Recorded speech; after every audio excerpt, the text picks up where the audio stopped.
രാജാക്കന്മാരുടെ 2-ാം പുസ്തകം 20-ാം അധ്യായം 5-ാമത്തെ വാക്യം.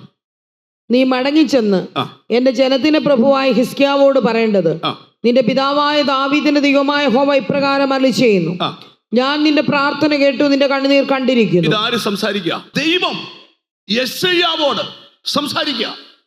നീ ചെന്ന് പറയേണ്ട കാര്യം യെശയ്യാവ് പറയല്ല, ദൈവം പറയുക. എന്തുവാ പറയുന്നത് കേട്ടു? ഞാൻ നിന്റെ പ്രാർത്ഥന കേട്ടു, നിന്റെ കണ്ണുനീർ കണ്ടിരിക്കുന്നു എന്ന് പറഞ്ഞ 2 കാര്യം ഇപ്പോൾ നടന്നിരിക്കുന്നു. ഒന്ന്, നിന്റെ പ്രാർത്ഥന ഞാൻ കേട്ടു, നിന്റെ കണ്ണുനീർ ഞാൻ കണ്ടു. അങ്ങനെയാണെ സൗഖ്യം വെളിപ്പെടണമെങ്കിൽ 1 പ്രാർത്ഥന വേണം, 2 കണ്ണുനീര് വേണം. ഒരാമയും വരുന്നില്ല.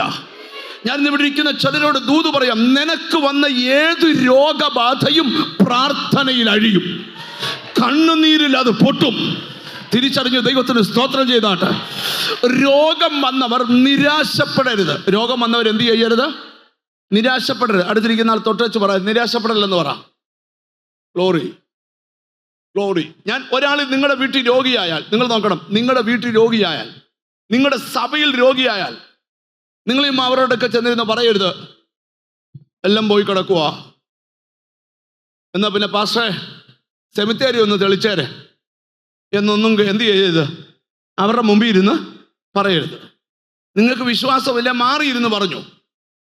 പക്ഷേ അവരുടെ മുമ്പിൽ നിന്ന് രോഗിക്കുള്ള ഏറ്റവും വലിയ ട്രീറ്റ്മെന്റ്, രോഗിയെ ഏറ്റവും കൂടുതൽ പ്രത്യാശയും സന്തോഷവും ഉള്ളവനാക്കി മാറ്റുക. ഈ മെസ്സേജ് കേൾക്കുമ്പോൾ നീ ഒരു കിടപ്പ് രോഗിയാകാം, നിന്നിൽ ഒരു മാരക രോഗമുണ്ട്, നീ ആരോടും പറയാതെ കൊണ്ടു നടക്കുക, നെഞ്ചു തിരുമ്മിക്കൊണ്ട് അതങ്ങ് വിടണം. ഒരിക്കലും കഴിക്കാത്ത നല്ല ഫുഡ് ഇന്ന് നീ കഴിക്കണം. ഒരാമയും വരുന്നില്ല. നിന്റെ മനസ്സ് സന്തോഷം കൊണ്ട് നിറയണം. അതിനർത്ഥം നിന്റെ അകത്ത് പ്രത്യാശയുണ്ട്. ഇത് ജീവനുള്ള പ്രത്യാശയാ. പിന്നെ ഞാൻ ദൈവമക്കളോടൊരു ദൂത് പറയാം. രക്ഷിക്കപ്പെട്ടൊരു ദൈവ പൈതൽ മരിച്ചാൽ എന്താ പ്രോബ്ലം? കാഹളത്തിൽ ഉയർത്തെഴുന്നേറ്റ് വരില്ലേ? ഈ ദൈവമക്കളുടെ പ്രത്യേകത, തല്ലിക്കൊല്ലാൻ തുടങ്ങിയിട്ട് ആൾക്കാർ നിർത്തി കാര്യം. അങ്ങനെ തല്ലിക്കൊന്നിട്ട് ഇവരുടെ പ്രത്യാശ പോകത്തില്ല. അവര് പറയുന്ന ചത്തോട്ട് ഞങ്ങൾക്ക് പ്രശ്നമില്ല, ഞങ്ങൾ കാഹളത്തിൽ ഉയർക്കുമെന്നാ. കണ്ടോ, അതാണ് ജീവനുള്ള പ്രത്യാശ. ഇന്ന് ഈ മെസ്സേജ് കേട്ടോണ്ടിരിക്കുമ്പോൾ ചിലരോടൊക്കെ പരിശുദ്ധാത്മാ പറയുക, നിന്റെ അകത്ത് വ്യാപരിക്കുന്ന പ്രത്യാശ. നിങ്ങൾ എന്നെ ഒന്ന് ശ്രദ്ധിക്കണം.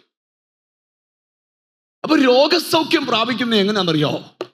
കണ്ണുനീരും പ്രാർത്ഥന. അപ്പൊ രോഗസൗഖ്യം, ഒരാൾ രോഗിയായാൽ അപ്പോൾ എന്താ വേണ്ടിയത്? ഉടനെ പ്രാർത്ഥന. എന്തുവാ? ഇവിടെ ഒരു രാജാവ് രോഗിയായി.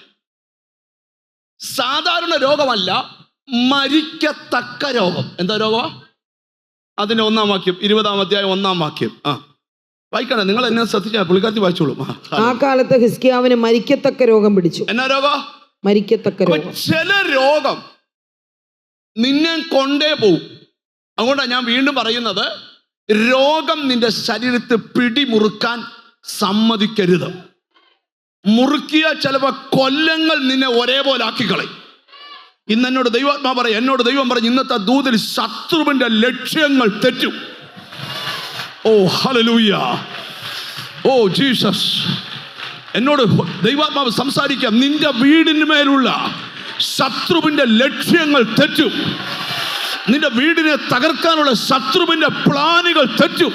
അപ്പൊ ഇവന് മരിക്കത്തക്ക രോഗം പിടിച്ചു. ഞാനൊരു ദൂത് പറയാം, നിന്നെ പിടിച്ച രോഗത്തിൽ നിന്ന് പിടിപിടിക്കാൻ ദൈവത്തിനെ കഴിയത്തുള്ളൂ.